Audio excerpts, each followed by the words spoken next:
I'm back!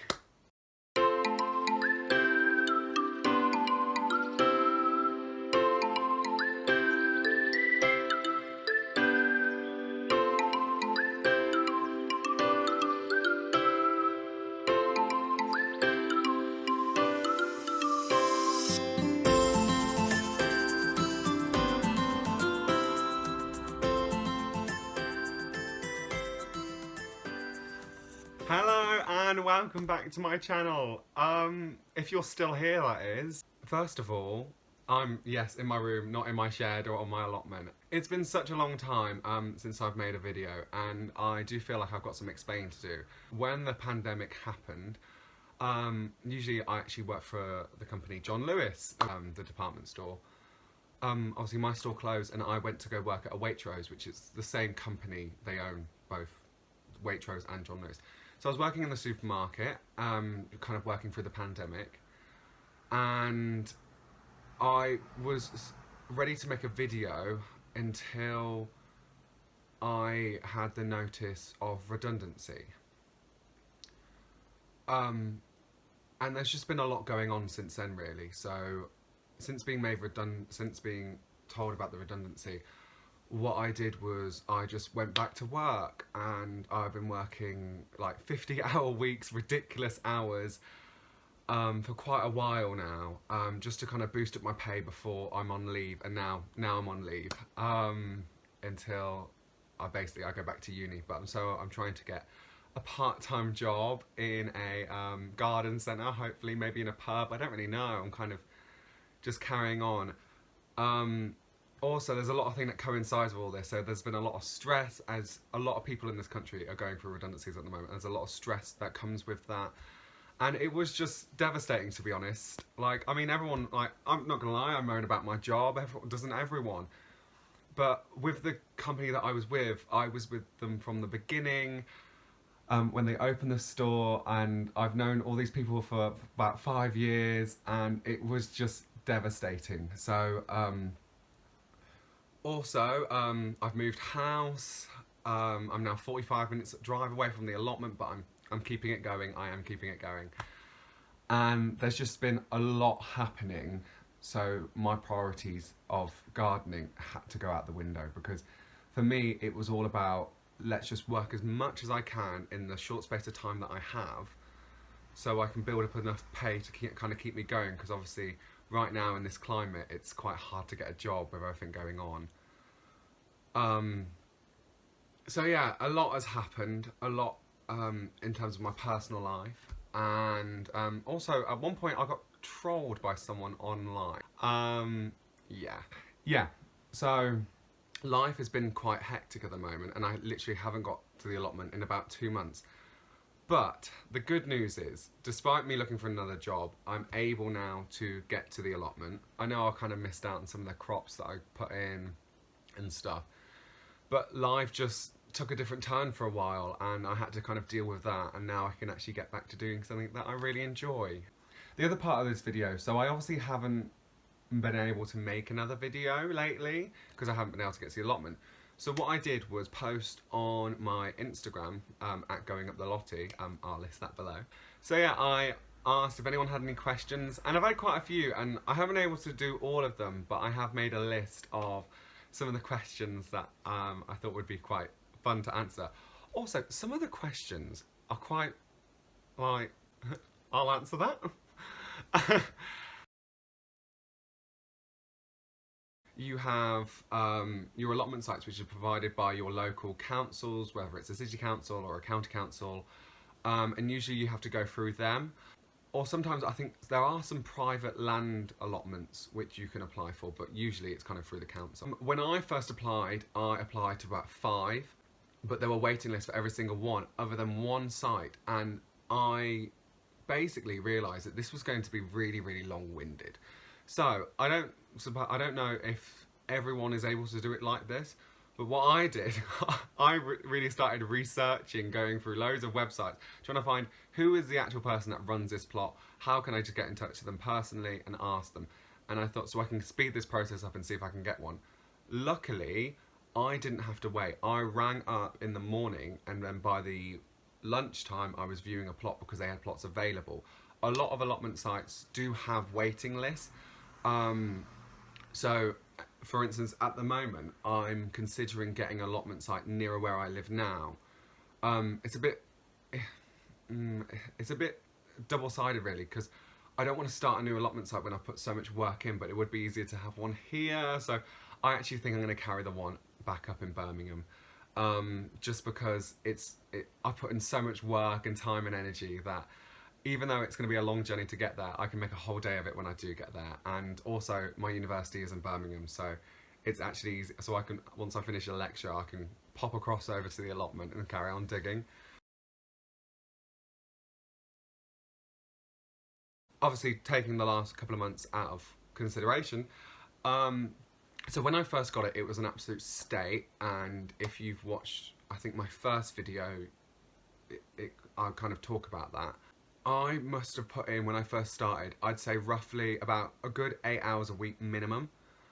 I think it was in the summer when I got it, so I had like quite a fair bit of time to get it up and running before I started studying. And I think it depends on your personal situation as well, and it depends on how big your plot is, the state of it when you get it. But now that it's a bit of a mess, but when it's in a good condition and you've got it kind of continuously rolling, I'd say I put in about 2-3 hours a week. Yeah, I'd say about 2 to 3 hours, just to kind of keep the weeding, checking up on things, and kind of, and also I don't always, if I'm honest, when I go there, sometimes I don't even garden. I just sit there just to enjoy the space, and I think that's really, really important to do, because this isn't just a space for growing, it's a space to kind of just go, relax, and kind of just, take a bit of time out of the world to just enjoy what you've done and really appreciate the progress. And also, it's quite like a nice quiet, where my allotment site is, and I'm sure like many others, it's quite quiet to go to.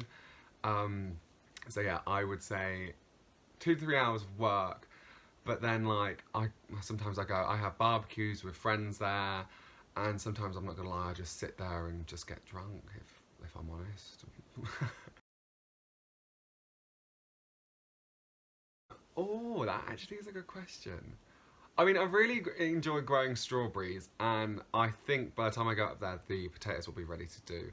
Also, I'm really intrigued to see how my corn is doing, because when I last went up a couple of months ago, it was kind of quite small still, so I'm wondering if I've missed it or not, but they seem to be living their best life, to be honest, so can't wait for that. Anyway, sorry, back to the question. I mean, that's a really hard question.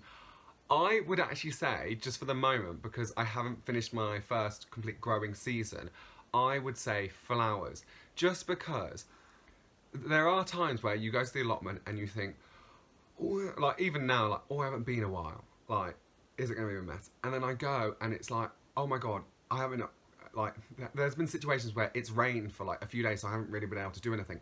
Or go up there and I've gone up and I'm there like, suddenly like all the daffodils are like blooming and I'm like, oh, this looks so gorgeous. I can't deal. This is amazing. So I'd say flowers. The other thing that I've really enjoyed is when I've bought kind of reduced to clear plants that are perennials. You can only really do this with perennials. And I've popped them in, and now when I've gone back a couple of months later and they've regrown from say last year or a couple of months ago, and it's given them a new lease of life, because otherwise they'd just be thrown in the bin, and that's kind of like a waste really. And yeah, so I would say that as well. So I've really enjoyed growing kind of stuff that would have been kind of rubbish in a way, or considered rubbish, and now they're kind of growing. Strawberries. I love raspberries, but bloody hell, I love strawberries. Not just that, like the strawberries that I've grown, it's another level of strawberryness. Don't do everything all at once. The trouble that I did when I got my plant, it was a mess. I cleared it all straight away in terms of I got my strimmer out and going for it. And then 2 weeks later, it was all back and couldn't do it. So what I'd say is start small. Don't try and kind of do everything all at once. Just clear out a bit, a kind of patch, clear out a kind of percentage of your plot, and kind of concentrate on that, on nurturing that, growing stuff. And then once you're kind of happy with that and you're able to kind of, contain that in a good standard, then do a little bit more and then a little bit more. The other thing I would say is, whilst you're growing like vegetables and stuff,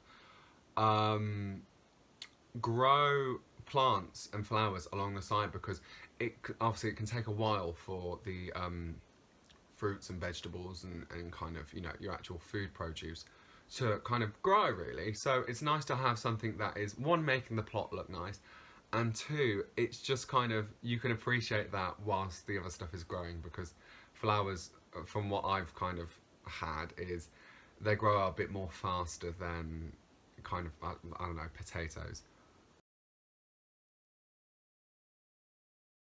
I think the most valuable thing I've learned is give it a go. Give everything a go. In terms of like, especially in terms of gardening, because a lot of stuff will grow, and I think I heard something once, and it is such like a trivial, like, on a t-shirt or on a mug saying, and it's like, gardening is not about your wins and fails, it's about experiments. And I'm like, that is so true, because gardening is all about experimenting. You try great things, and if it doesn't work, then you try it a different way, and it's all about enjoying it as you go along. It's all about the process, and at the end of it, yes, you get to have this glorious like food, and it's all about the love for it. And it's just, it's not about, whether you can grow the perfect spuds. Oh, I mean, it is, but it's not. It's about enjoying the process and enjoying kind of getting out there and being in the garden or the allotment, and actually kind of the experience of it all. And I think just give it all a go. Like, yeah. Now, this is a tricky one that I'm still learning, and I think every gardener has this. It's so I so there's many ways I can kind of answer this question. So obviously on the back of seeds, usually you have it when, but that's not always the best time. So for instance, I've brought like a packet of spuds to grow, and then I've gone to go speak to some gardeners on the plot and been like, when is the best time to do this? Can I do this now? And they've said, no, wait another month, because just until the frost is out the way, and that's how I've kind of learned. So I would say, look at the back of packets, but ask other gardeners. Always go and speak to other people on the plot. There is a wealth of knowledge, and just, yeah, always ask other people, because there's always, and especially on where your location is, kind of differs on the best times to kind of grow the crops.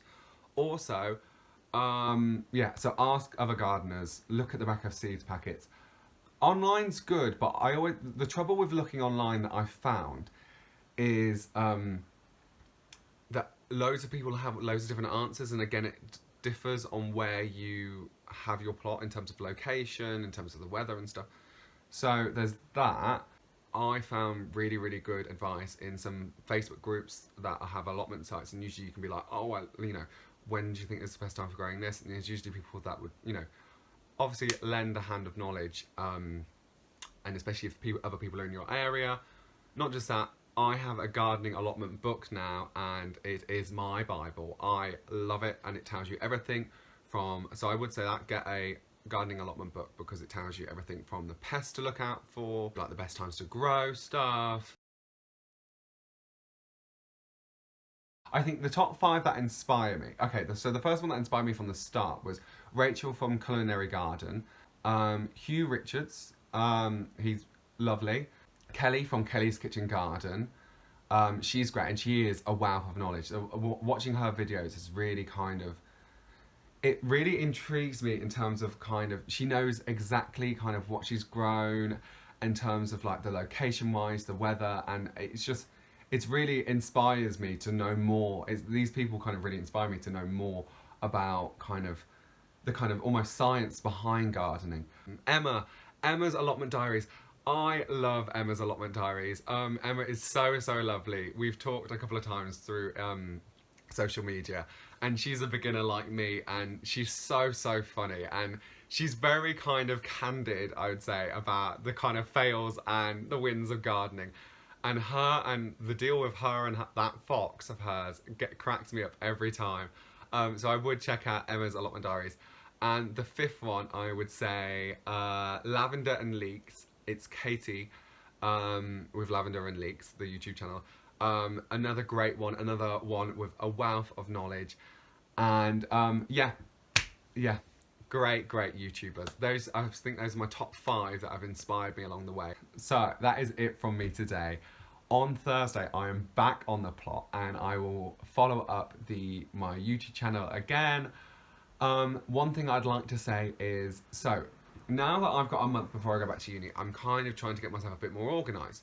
Now, the way I'm going to do my videos is every other Monday. So this is Monday today, and I will be launching my next one. So not the next Monday, the Monday after.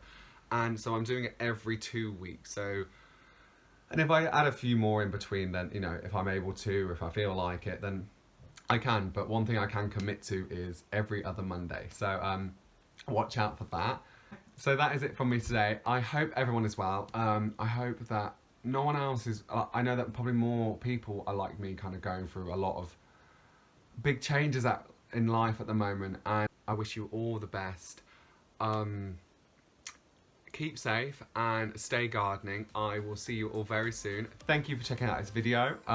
If you are new here, I would say check out the previous ones, because this is quite a different video from the usual videos that I make. Stay safe once again, and subscribe, like, follow the Instagram. I'll list it down below. And yeah, take care. Bye bye.